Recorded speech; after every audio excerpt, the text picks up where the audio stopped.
누가복음 8장 49절로 56절의 말씀에 의거해서 불신의 벽을 넘어 라고 하는 제목을 가지고 서로 은혜를 나누기를 원합니다.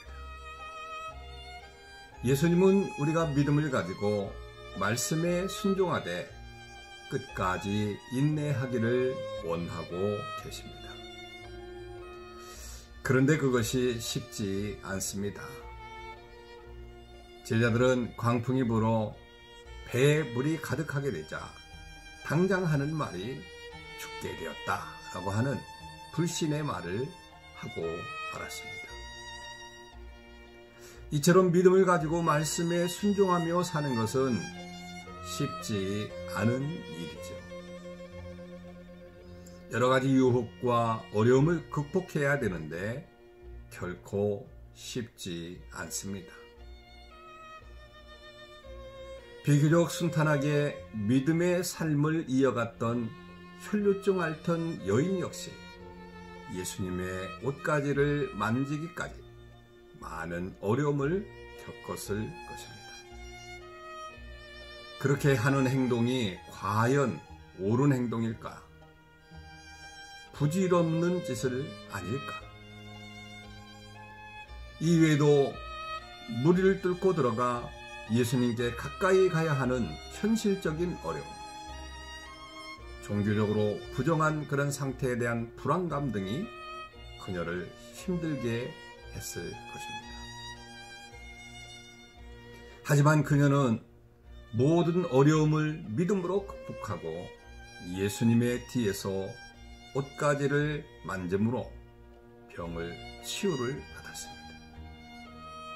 그런데 본문에는 예수님이 자신이 적극적으로 불신앙의 벽을 깨뜨리고 크신 능력을 나타내신 사건이 기록되어 있습니다. 어떤 일이 있었습니까? 첫째로 예수님은 집에서 온 전갈로 인해 흔들리는 야이로의 믿음을 붙잡아 주셨습니다. 해당장 야이로는 죽어가는 외딸을 살리고자 하는 마음에 예수님의 발 아래 엎드려 자기 집에 오시도록 간청했습니다. 당연히 이것은 자존심이나 사람들의 시선이라고 하는 어려운 요소들을 극복한 믿음의 행위이죠. 예수님은 이러한 야이로의 믿음을 보시고 그의 간청대로 그의 집으로 가셨던 것입니다. 그런데 그 도중에 혈루증을 앓던 여인을 만나심으로 잠시 행보가 지체되었습니다. 야이로는 혈루증을 앓던 여인이 고침받는 것을 보고 예수님을 자신의 집으로 초청한 일을 잘했다고 생각했을 것입니다. 하지만 병에 걸려 죽어가는 딸을 생각하면 그 여자로 인해서 행보가 지체된 것이 불안했을 것이죠. 야이로는 자신의 집에서 사람이 오는 것을 보고 더욱 불안해졌는데 아니나 다를까 그 사람은 딸이 죽었다는 슬픈 소식을 전하였습니다. 그는 야이로에게 덧붙여 말했습니다. 선생님을 더 괴롭게 마소서. 이 말은 야이로 집으로 향하던 일행의 걸음을 멈추게 하기에 충분한 것이었습니다. 딸이 죽었는데 그 집에 갈 이유가 없어진 것이지요. 또한 이 말은 예수님의 도움이 절대적으로 필요하다고 생각했던 야이로의 마음을 바꾸기에 충분했습니다. 살아있을 때는 그렇게 고칠 수 있겠지만 죽었는데 예수님의 도움이 더 이상 필요하겠냐는 생각을 할 수 있는 것이지요. 예수님은 이때 야이로의 믿음이나 어떤 선택을 기다리지 아니하고 곧바로 말씀하셨습니다. 두려워 말고 믿기만 하라. 그리하면 딸이 구원을 얻으리라.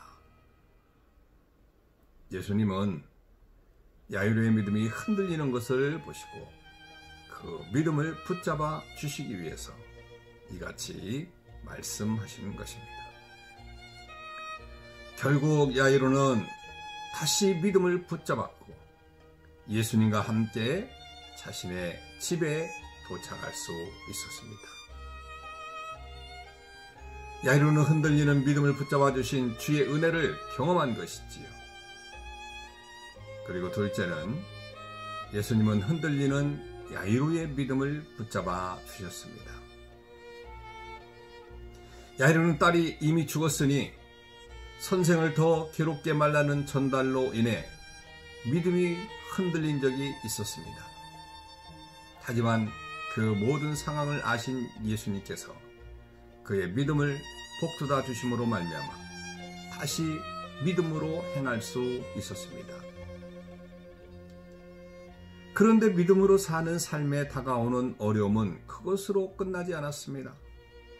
예수님과 함께 집으로 돌아왔지만 사람들은 통곡하며 물고 있었지요.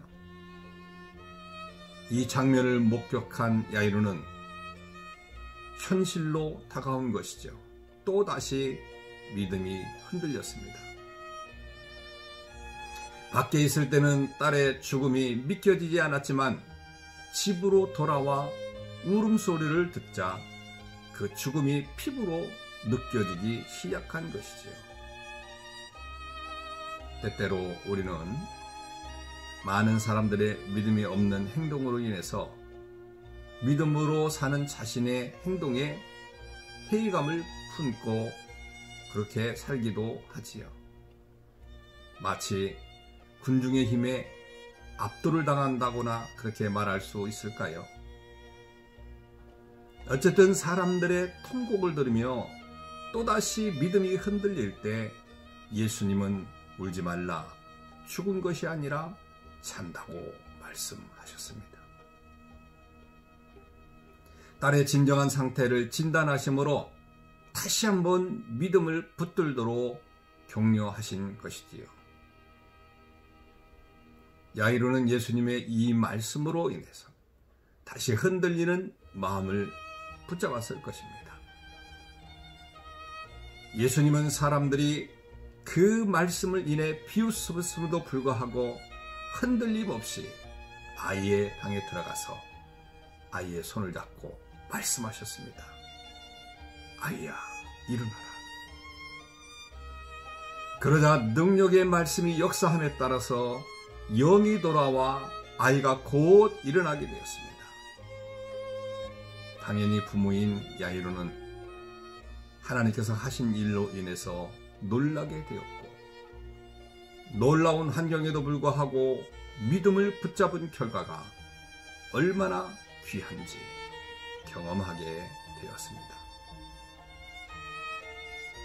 물론 야이로로 하여금 끝까지 믿음을 붙잡게 하시고 격려하신 분은 예수님입니다. 오늘 우리는 자신이 야이로처럼 환경에 따라 믿음이 흔들리는 연약한 존재임을 우리는 고백해야 됩니다. 그리고 야이로를 붙잡아 흔들리지 않도록 도와주신 예수님의 은혜가 저와 여러분들 자신에게도 동일하게 임하기를 소원해야 되는 것이지요. 그렇게 믿음으로 사는 어느 날 야이로의 딸이 살아났던 것처럼 우리도 이 땅에 사는 동안에 놀라운 일들을 경험하고 고백하며 감격하게 될 것입니다. 우리가 믿고 믿음으로 사셔서 많은 경험들을 하시는 저와 여러분들 되시기를 주님의 이름으로 축원합니다. 오늘도 우리가 기도할 기도 제목은 우리도 생활 가운데 큰 믿음으로 기적을 체험하며 사는 그런 사람 될 수 있도록 해달라고 이 새벽녘에 기도하시고, 그리고 각가지 가지고 나온 그런 문제들이 해결됨으로 말미암아 나도 다른 사람들처럼 많은 사람들에게 간증하며 사는 믿음의 사람이 될 수 있도록 해달라고 기도하시는 이 아침이 되시기를 바랍니다. 무더운 이 날에 오늘도 건강한 모습으로 사셔서 평안한 하루가 되시길 주님의 이름으로 축원합니다. 샬롬.